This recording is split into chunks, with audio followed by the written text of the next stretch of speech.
Bom, sejam todos muito bem-vindos a mais um episódio de Protagonistas de Impacto. Mais vezes a gente quer levar histórias de pessoas que estão conseguindo transformar o Brasil a partir de um olhar para a liderança regenerativa e de impacto positivo. Bom, minha convidada de hoje, vocês já ouviram falar no nome dela nos episódios anteriores. É a professora Elisa Alt, ela está falando diretamente de Londres. Ela é professora em empreendedorismo, também pesquisa sobre intraempreendedorismo no King's College de Londres. Elisa, seja super bem-vinda. A gente teve juntas no ano passado aqui na Johnson Johnson, né, que foi o evento, foi quem nos anfitriou no evento de 10 anos de celebração da Liga de Intraempreendedores e 5 anos do Centro de Intraempreendedorismo com a Fundação.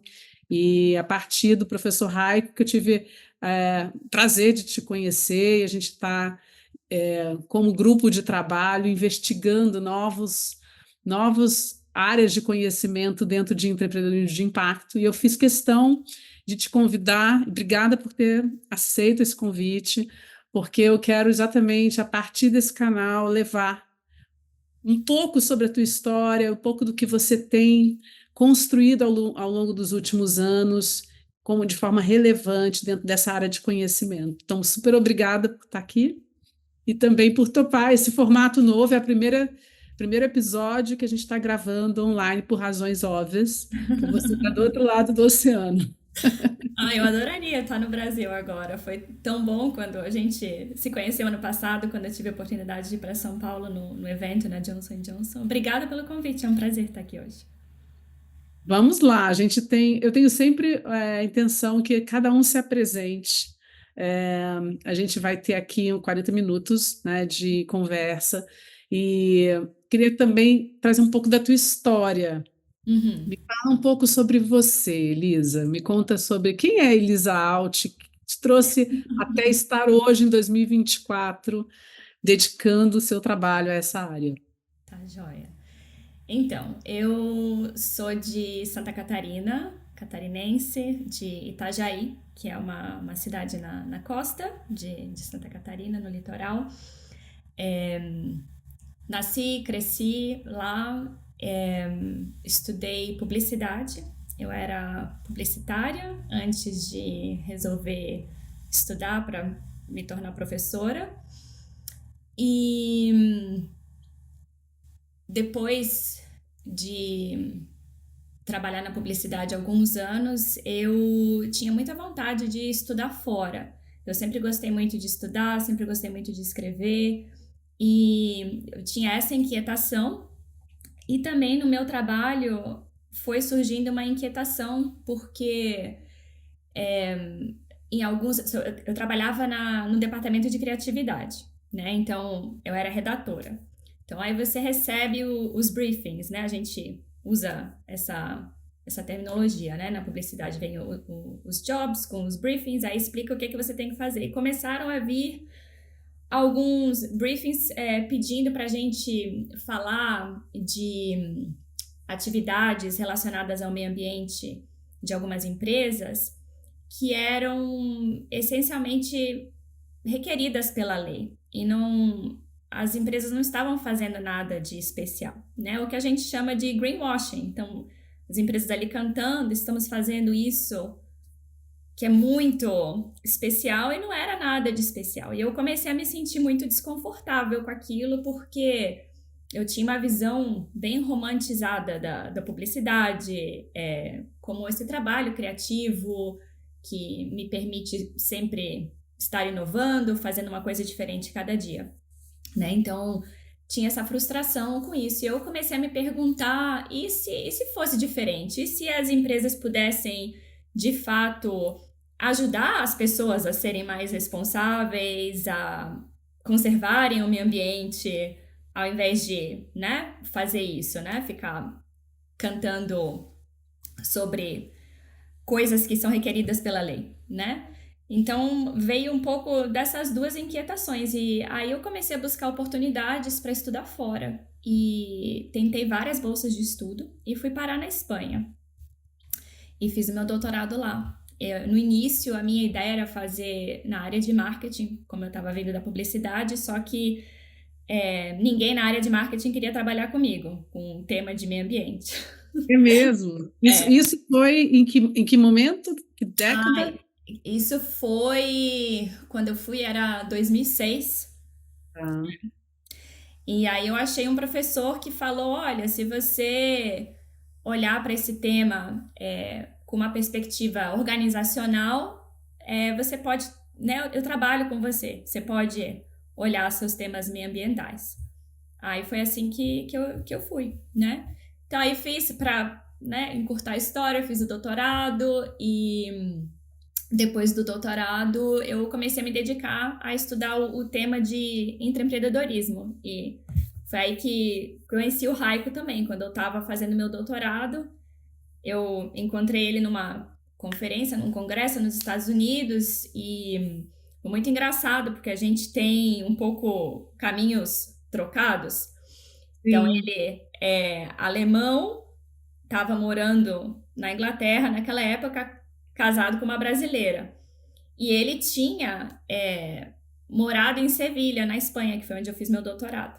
E aí ele achou muito estranho uma pessoa que estava fazendo, uma brasileira fazendo doutorado em Sevilha, que não é uma coisa comum, vim parar num congresso nos Estados Unidos. E aí ele ficou intrigado. E aí eu estava conversando com ele e falei da minha pesquisa, o que eu estava achando. Eu estava pesquisando como os diferentes grupos de stakeholders das empresas, né, consumidores, shareholders, empregados, funcionários, etc., se eles têm uma influência positiva na estratégia meioambiental da empresa. E o que eu tinha encontrado era que os funcionários das empresas eram o único grupo que realmente tinha essa influência de uma forma significativa em várias empresas e países.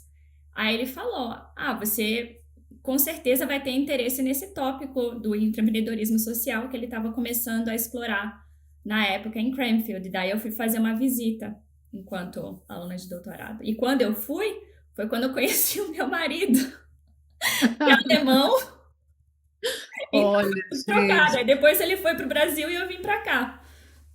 Foi bem, nossa, encontros que a vida nos traz e que mudam a engraçado. rota. É muito bom, muito bom. E aí você foi para Londres em que ano? Eu não fui para Londres, na verdade eu moro em Cambridge, e aí eu trabalhei numa universidade aqui em Cambridge que chama Anglia Ruskin, que é, no Ah, caso, a outra universidade aqui, que é uma universidade com mais foco. É que aqui as universidades se dividem com um foco no ensino, na pesquisa, embora todas as universidades tenham ensino e pesquisa, mas algumas universidades têm um foco mais intenso, né, na pesquisa. Então eu estava nessa universidade, eu fiquei lá 7 anos e mudei para o King's College em 2020. Então foi ali antes de começar a pandemia. E durante todo nossa. esse tempo eu vim pesquisando esse tema, realmente. O foco da minha agenda de pesquisa. Não, estou super curiosa para a gente poder trazer. E aí, mas eu gosto muito de trazer essa questão do recorte, né? De histórias que você construiu até aqui, né? Que histórias que você está construindo e quais que você quer celebrar até esse norte temporal que a gente escolheu pela Agenda 2030, mas olhando para o futuro, se esse norte temporal for outro, tudo Uhum, bem. Mas vamos falar um pouco do que você já conseguiu, de alguma forma, no teu processo todo de pesquisa, de estar te dedicando a essa vida acadêmica. O que você já conseguiu até hoje, Elisa, construir que você acha que é valioso? Eu sempre falo isso, né? Podcast, videocast ou podcast é um espaço de tempo muito pequeno, aham, né?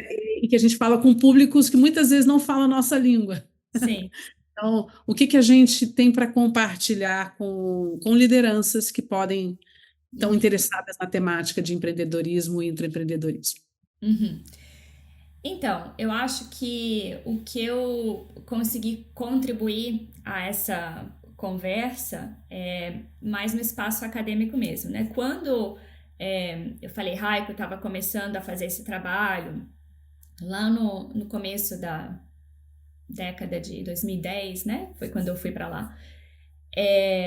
Esse fenômeno do intraempreendedorismo social ainda era relativamente novo, né? Então, existia menção aqui e ali em alguns artigos, né, acadêmicos, mas não havia um interesse de acadêmicos ou da literatura no tópico, né? E foi interessante porque o termo em si mesmo apareceu tanto na literatura de empreendedorismo como na literatura de responsabilidade social corporativa, mas sem conversar um com o outro. E como é um termo novo, as pessoas se perguntavam muito, mas como que isso é diferente da responsabilidade social? Por que que a gente tem que prestar atenção nisso? Por que que isso é... E havia muito essa dúvida, né, do porquê que isso é diferente, por que que isso importa, e essa foi, digamos, a missão que eu abracei quando eu terminei meu doutorado. Esse não foi o tema da minha tese, né, existe uma relação, como eu te expliquei, né, porque uma das principais coisas, um dos principais resultados da tese realmente foi essa influência positiva que os funcionários das empresas podem ter.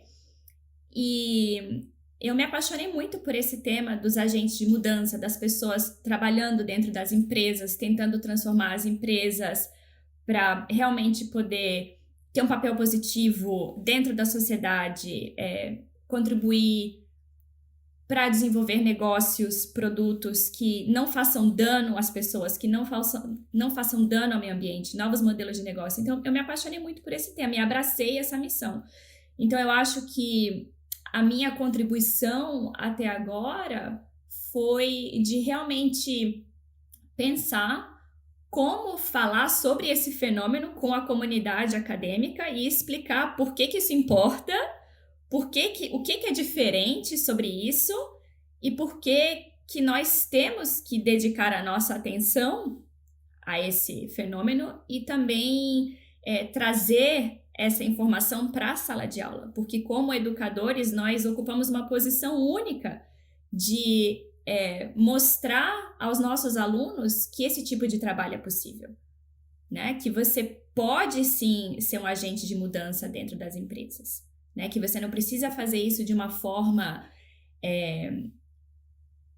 em que você vá confrontar ou causar problema ou ser uma pessoa difícil, né? Você pode fazer isso de uma forma que você realmente contribua soluções para os grandes problemas que a sua empresa tem e que a sociedade tem, e que isso pode também te ajudar a encontrar mais significado no seu trabalho, né? Então, eu acho que a minha contribuição foi de trabalhar para colocar esse conceito, desenvolver um pouco da conversa sobre esse conceito dentro da literatura acadêmica. Não é uma contribuição enorme, mas acho que é um passo importante para que mais pessoas tenham interesse, falem sobre isso. Não, e pelo que você está trazendo, Elisa, fica claro que já existia conhecimento dentro dessa área, mas não necessariamente com essa nomenclatura, né? Mas que também não existia clareza de que isso poderia ser um campo de pesquisa que poderia atender a outros desafios das organizações que estão presentes e que são crescentes, né? Sim. Essa agenda ganhou centralidade nos últimos anos, e eu tenho percebido do outro lado mais aqui empírico, na prática, dentro das empresas, tudo o quanto o intraempreendedorismo, pelo menos aqui no Brasil, e do que eu vejo na comunidade internacional da Liga, hoje a gente está em outra página, né? Tanto que a pergunta no começo era assim: quem já ouviu falar de intraempreendedorismo? Estou falando lá em 2016, quando eu comecei a apoiar essa iniciativa no Brasil, né? A comunidade. E hoje em dia eu pergunto o contrário: quem aqui quem não conhece intraempreendedorismo, tem pouquíssimos que não conhecem, ou pergunto assim: quem aqui se reconhece como um intraempreendedor? E é impressionante, já está falando de um outro contexto. E LinkedIn, as pessoas se auto-intitulam Sim. cores, né? Ou as pessoas se colocam muitas vezes dentro, né? Eu estava acompanhando, já tem hoje outros prêmios no Brasil, Uhum. podcast sobre isso, tem, enfim, é uma temática que veio junto com a ascensão, né, da temática toda de uma responsabilidade corporativa ou Sim, mesmo uma pauta ESG. sim. E como é que está hoje o seu trabalho dentro dessa área? É, assim, até onde a gente pôde ter esse ponto de sinergia a partir, né, do Raico? Uhum. Só para trazer contexto, eu trabalho com o professor Raico na Fundação Dom Cabral. Nós criamos o Centro de Intraempreendedorismo em 2016, desculpa, 2018, dezembro de 2018, junto com 7 grandes empresas, e ao longo desses 6 anos a gente pôde trabalhar algumas jornadas, como o Inova 2030 com Pacto Global, que já foram mais de times de 50 empresas, né? Trabalhamos algumas pesquisas, enfim, in company, como o BASF, e aí em parceria, né, com Elisa, e, e o Raico tem sido muito essa pessoa no Brasil que tem trazido, puxado essa agenda de como que a gente pode. Ele também é, a partir da Fundação Dom Cabral, quem é tecnicamente responsável por alguns rankings, como Época Negócios 360, né? Uhum. Mais de 400 empresas. Ele tem unido muito esse lado de levar, junto com a Elisa, essa pesquisa para um outro nível, mas também usando a prática brasileira, né? Seja, né, dentro da BASF, como a gente tem trabalhado, e mesmo, né, os dados que eu comentei, os programas que a gente tem trabalhado. Então, só para trazer contexto de onde que a gente chegou nessa conversa, né? Mas queria te ouvir, Elisa. Como é que, o que que você hoje, o que está mais te inquietando e o que Uhum. você está construindo hoje? O que eu estou construindo hoje? Então, é, como eu te expliquei, o meu trabalho até agora foi bastante conceitual, de colocar esse conceito no mapa das conversas acadêmicas, ou contribuir para isso. Sim.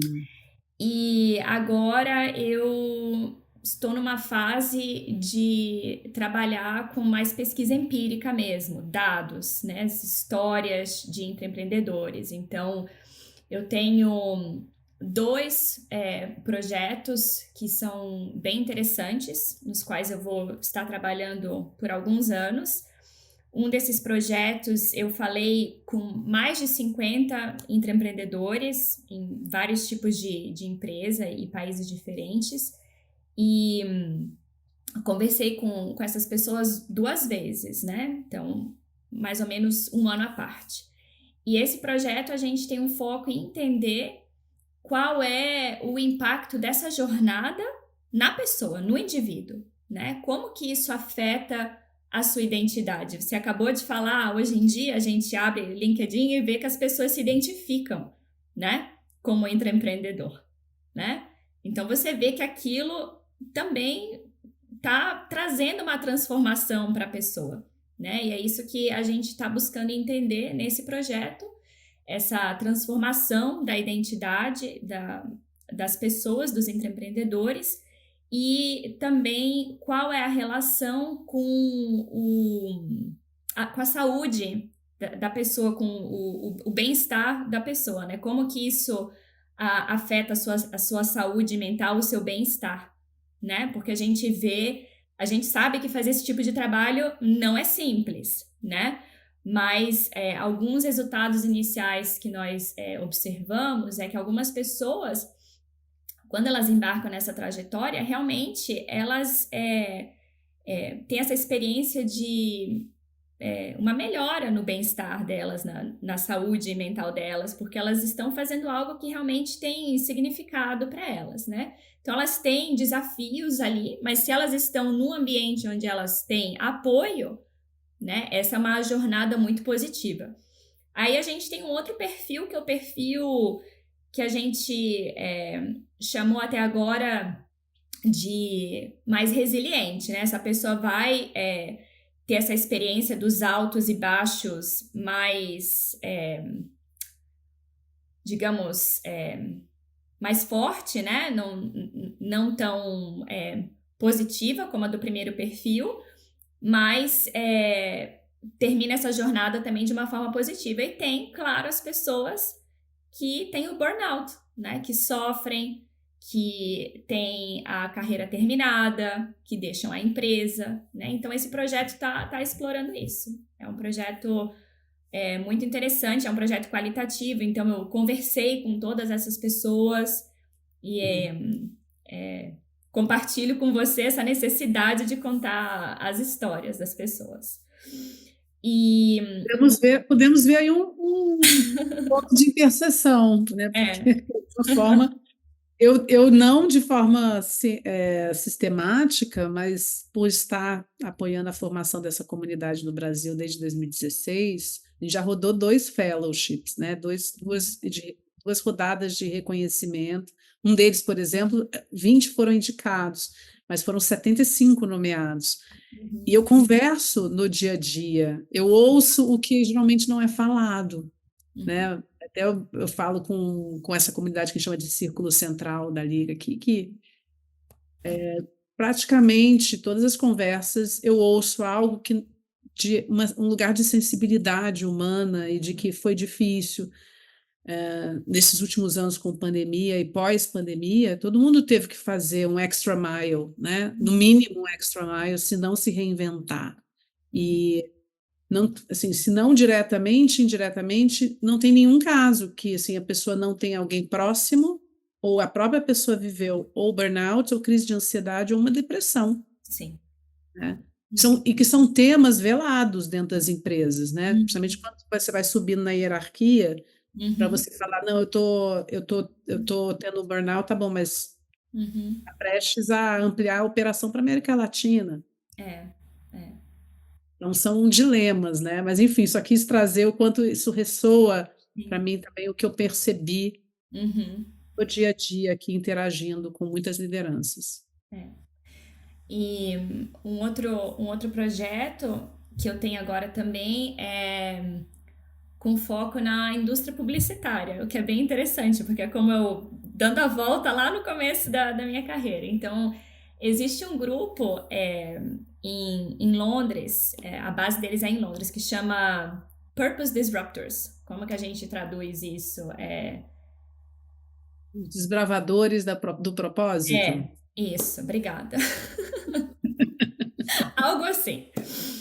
E é um grupo que promove uma mudança da indústria publicitária com relação à ação climática, né? Como que a indústria publicitária pode transformar os seus modelos de negócio, sendo uma das indústrias de serviços que está ali nas raízes do sistema nosso, que estimula o consumismo, como que a gente pode repensar o papel dessa indústria que é tão criativa, que tem tanto talento com relação à imaginação, como que a gente pode usar esse talento, essa imaginação para transformar os modelos de negócio e usar a comunicação para um propósito que facilita uma ação positiva com relação ao clima.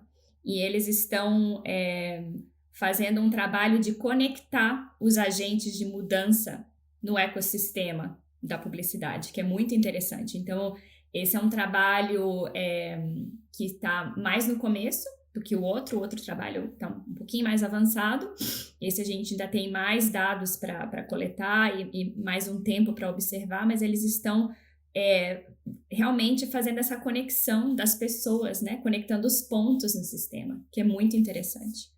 Então, são 2 projetos, tem mais projetos, mas acho que esses são bem interessantes. E esse ano, no começo do ano, eu, junto com um grupo de colegas, publiquei uma revisão integrativa de diferentes literaturas que examinam agentes de mudança dentro de empresas. E, né, então não seria só os intraempreendedores, né, com todas as terminologias que você pode encontrar, mais de 400 artigos.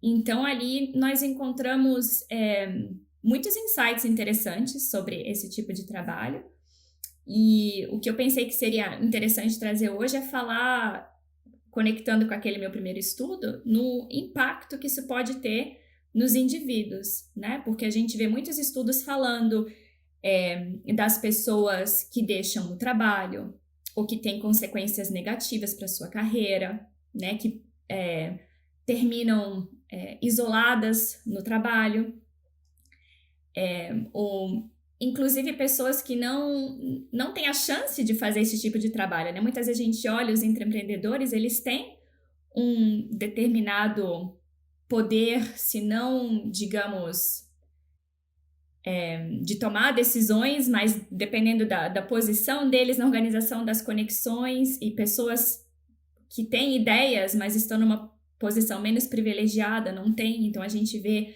alguns efeitos negativos também, né? De quando os indivíduos assumem esse papel de protagonismo. Então eu acho interessante pensar nesse... que pode existir um lado negro também de fazer esse trabalho, né? Às vezes as pessoas podem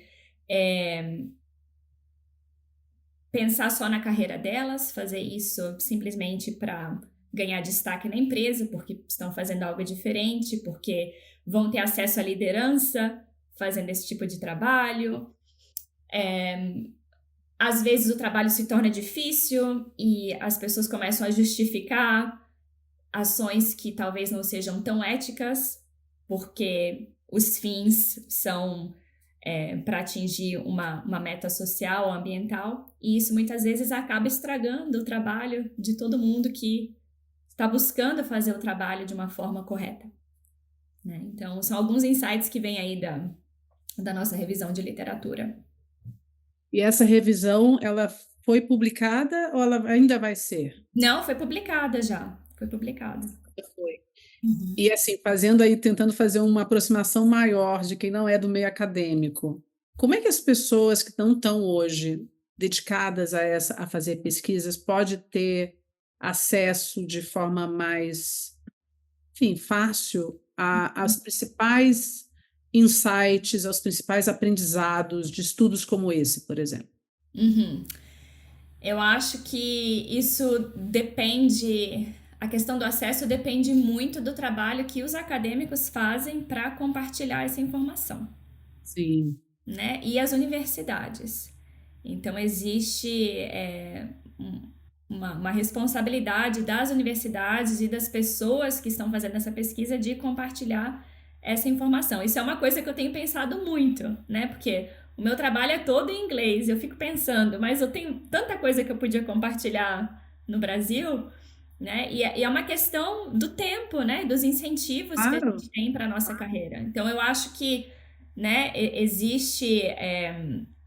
E tem muitos acadêmicos que compartilham, né? Escrevendo livros, fazendo podcasts. Eu tenho começado a fazer algumas iniciativas assim, ainda muito pequenas, né? Mas eu acho que esse é um caminho. E para as pessoas, os profissionais encontrarem esse tipo de informação, eu diria também seguindo as pessoas no LinkedIn. Por exemplo, eu posto muitas coisas sobre o tema, buscando os nomes das pessoas que estão fazendo pesquisa nas áreas de interesse e encontrando nas redes sociais. É uma forma legal também de ganhar essa informação de uma forma mais digerível. Não, eu estou fazendo essa provocação para você e eu também estou aqui inquieta. Assim, gente, o que a gente pode fazer a partir de onde a gente está, né? Tipo, centro de empreendedorismo, nem que seja... Vamos depois fazer alguma sistemática para a gente poder também trazer essas pílulas cada vez mais de conhecimento. Sim. Muito bem. Então, hoje você está, Elisa, nessas temáticas estão mais vivas para você. E o que você gostaria, se você pudesse assim, fechar os olhos, pensar 2030, né? Não está tão longe assim, a gente está falando, né, de 5 anos e meio, nem isso. O que você gostaria de estar celebrando em 5 anos? Em 5 anos, eu diria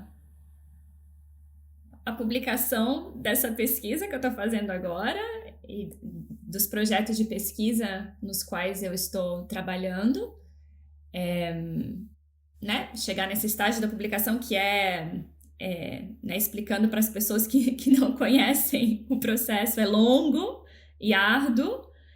Então, 5 anos não é, por mais que seja uma surpresa, não é um período tão longo dentro né, do cronograma acadêmico.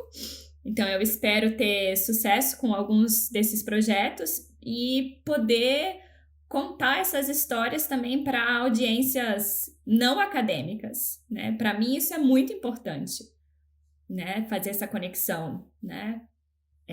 Por exemplo, ano Mesmo. passado, no evento, falando com você hoje, gravando um podcast com intraempreendedores, como eu fiz um para a nossa escola de negócios, e fazendo essas iniciativas, compartilhando essas histórias. Realmente, como eu vou compartilhar essas histórias ainda é um processo de descoberta para mim, mas é algo que eu quero muito fazer.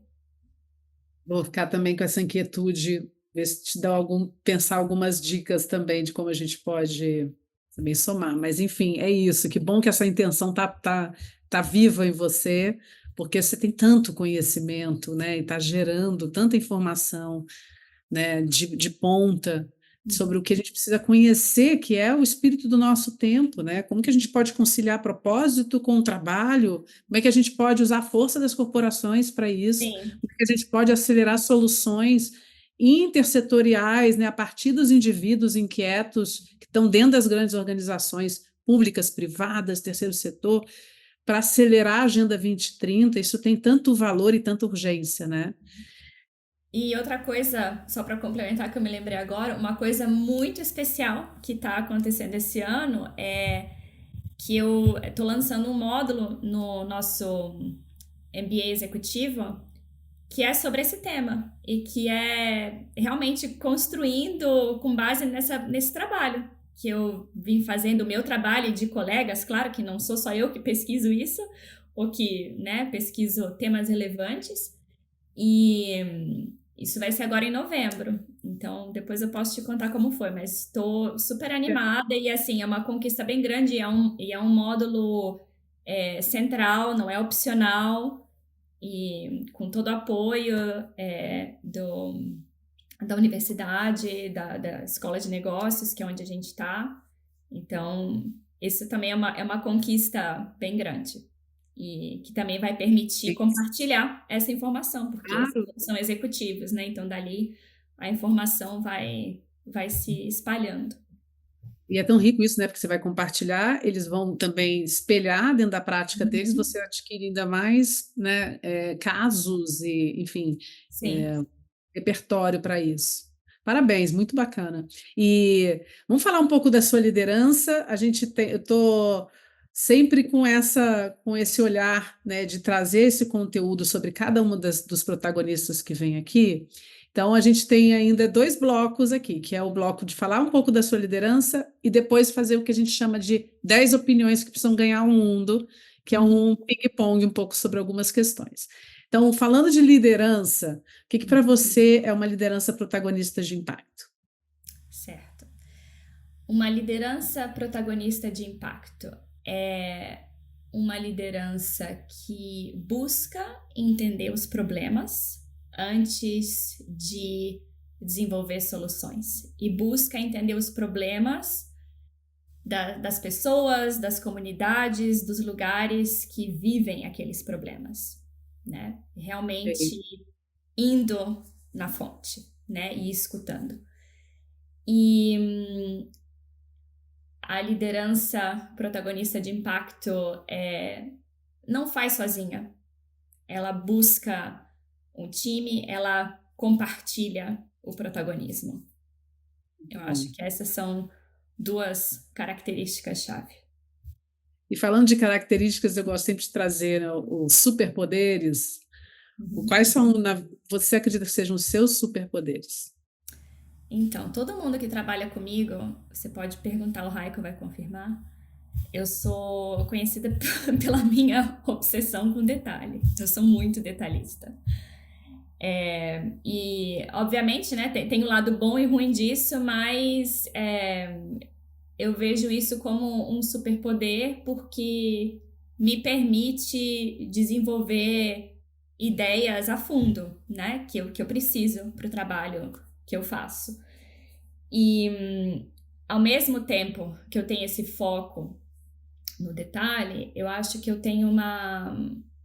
Como eu venho da publicidade, desse lado mais criativo, eu tenho muito essa visão, sabe, de ver oportunidades em muitos lugares, de conectar ideias que não são. De ver conexão entre pontos que não são, obviamente, conectáveis, digamos assim, Uhum. né? Sim. Então, eu acho que são dois pontos que caracterizam a minha forma de pensar bem. E só para fechar sobre superpoderes, o que que você hoje tem sido seus maiores desafios de desenvolvimento, né? O ser humano é tão complexo, né? Uhum, A gente ao mesmo tempo tem os nossos superpoderes, a gente tem aqueles pontos que a gente fala, isso uhum. aqui eu gostaria de colocar um pouco mais de carinho nos próximos anos. O que que seria? Sim, sim. Eu acho que é o foco, escolher bem, né, as oportunidades nas quais eu vou me concentrar. Existem muitas oportunidades excelentes, mas eu tenho que me lembrar que eu sou só um ser humano. E recentemente eu me senti muito, sabe, muito espalhada por muitos projetos. Então eu tô num processo de me concentrar, né? Me sentir que eu tenho controle dos compromissos que eu assumi, né? E a gente sempre pode fazer mais, né? Você com certeza entende esse problema muito bem, né? Então, eu acho que. Então, é um processo, né? Mas o que eu aprendi recentemente é que é, quando você acha que você aprendeu a fazer isso bem, a vida vai lá e te mostra que não. Você tem que estar sempre vigilante, né? Para não cair nessa de novo, né? Então, eu tô nesse processo agora de, sabe, me concentrar novamente. Então, acho que esse é um. O outro desafio, né, para mim, como acadêmica e, né, um pouco do que a gente conversou, como que o meu trabalho pode ser útil para as pessoas, né? Porque eu não quero que todo esse trabalho de anos fique perdido numa publicação acadêmica que vai ficar restrita só àquele meio, né? Como que o meu trabalho pode ser útil, né? Então, essa inquietação também, ela alimenta muito a forma como aproxima a pesquisa agora. Por exemplo, esse projeto que eu te contei, os dois projetos que eu te contei foram iniciados com parceiros na indústria, de inquietações de parceiros na indústria, sabe? Então, assim, isso é uma coisa que é muito importante para mim trazer para o meu trabalho, mas eu tenho esse questionamento, né? Como que eu posso ser útil? Como que esse conhecimento que a gente gera, ou a pesquisa que a gente gera, pode ser útil? Fica essa pergunta para quem ouvir esse podcast ou videocast também possa entrar em contato com você diretamente. Tenho certeza que com a agenda concorrida que você tem, qualquer ideia tem que vir com muito mais como proposta de compartilhamento de informação do que mais trabalho para você. Isso, por favor, não mais trabalho. Muito bom. E também o que você falou ressoa para mim, assim, como melhor distribuir, né? Isso está sendo Os muito nossos meu olhar. recursos, os nossos recursos finitos, né? Infinitos. Ainda mais sendo mãe, né? Assim, não é Exato. fácil essa jornada É, múltipla, né, como mulher hoje em dia. é, A gente precisa realmente fazer escolhas, escolher as batalhas, né? é. Vamos fazer o nosso mensagens, opiniões precisam ficar para o mundo. É um ping-pong, são 10, é bem rápido, né? Mas que a Tá. gente possa com isso conhecer um pouco mais e compartilhar algumas questões que você tem ali de preciosidades ainda mais para o mundo. Então, vou começar por uma frase que marcou sua vida. Tá. Então, essa frase é uma frase que está até nessa publicação que eu contei na revisão, a gente abre com ela, tá? É de um ativista e organizador de comunidades norte-americano, Saul Alinsky. Então ele falou: como organizador, começo de onde o mundo está, como é, não como eu gostaria que fosse. Que aceitemos o mundo tal como é, não enfraquece de forma alguma o nosso desejo de transformá-lo no que acreditamos que deveria ser. É necessário começar de onde o mundo está, se quisermos mudá-lo para o que achamos que deveria ser. Isso significa trabalhar dentro do sistema. Adorei, adorei. Um livro, Elisa. Um livro, você vai achar engraçado. Até tô com um livro aqui. É um livro de crianças, da Ruth Rocha. Bom Dia Todas as Cores. Sabe por quê que eu falei desse livro? O camaleão, ele vai passear na floresta e cada bicho que ele encontra fala: "Ah, por que que você não muda para cor laranja? Por que que você não muda para cor azul? Por que que você não muda para cor verde?" E a cor preferida dele é rosa. E no final, esse camaleão tá acabado, coitado. Maravilhoso. E me lembrou muito dos intraempreendedores e também da nossa própria jornada de poder trazer a nossa voz, né? Ser quem a gente é, né? Então, por Pode isso. ser mais leve, né? Do pouco que você está É, dizendo, é esse o grande convite. é Bom. isso. Uhum. E um filme? Um filme, então, esse, eu vou te falar de um musical, mas esse musical tá se tornando filme, vai ser lançado agora. É Hum. Wicked. Eu não sei se tem um nome diferente no português, você me perdoa. Que é, no caso, a história da bruxa má do Oeste, antes da história do mágico de Oz. Ela é uma grande agente de mudança que foi mal entendida. É uma história Ah, fascinante. eu já vi que tem na Broadway, nunca assisti, mas eu quero ver se. É sensacional, você vai amar, tenho certeza. Uma pessoa, não, uma liderança pública que te inspira. Hum. É uma das empreendedoras que eu tive a sorte de conhecer no meu trabalho, o nome dela é Manuela Pastore. Ela é diretora de uma iniciativa numa empresa farmacêutica chamada Boehringer Ingelheim, uma empresa alemã. E ela faz um trabalho com comunidades na África e na Ásia de prevenção e realmente é um trabalho conectando diferentes partes do sistema. Eu admiro ela muito e acho que ela realmente é uma das poucas pessoas que conseguiu me trazer com clareza o que significa trabalhar no sistema, porque todo mundo fala de trabalhar no sistema, mas muitas poucas pessoas têm clareza do que isso significa, o que Não. isso é de fato. Vou buscá-la nas redes também. E uma pessoa para seguir nas redes, esse era o meu ponto seguinte. Uhum. A Alison Taylor, ela é uma professora na Universidade de Nova York. Ela publicou um livro recentemente, eu não sei se já foi publicado no Brasil, chama Higher Ground. Ah, E ela fala sobre, né, todo o crescimento do movimento ESG e ela traz essa perspectiva que as empresas têm que ter mais foco, não tentar fazer tudo, mas tentar fazer alguns temas-chave bem. Né? Então, acho que essa é a mensagem principal, mas é um livro muito interessante que eu recomendo muito. E ela é muito ativa no LinkedIn, então é super interessante segui-la. vou seguir. Um medo.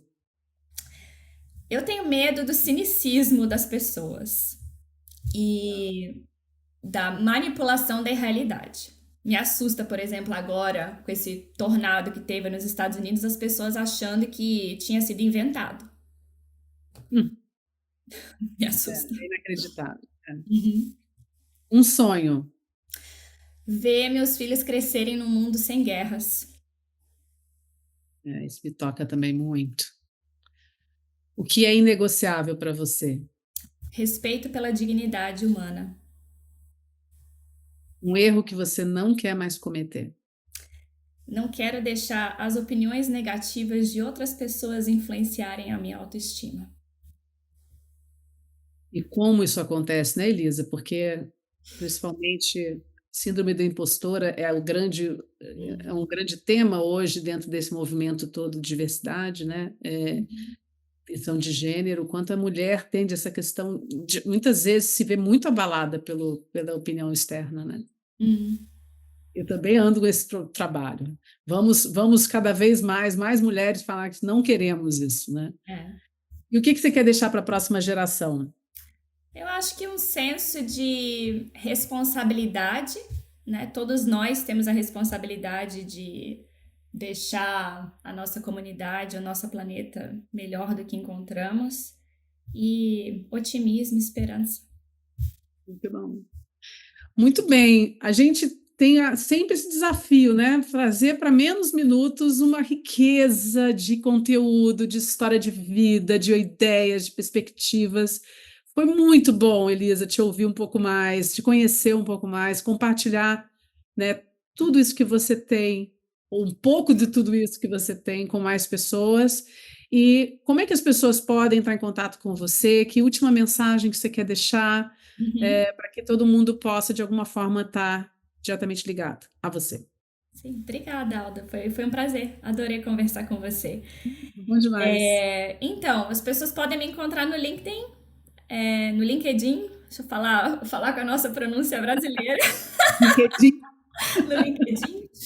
É onde é a única mídia social que eu uso profissionalmente, então podem me encontrar lá e me escrever lá, que eu sou bem ativa lá. Ai, tá ótimo.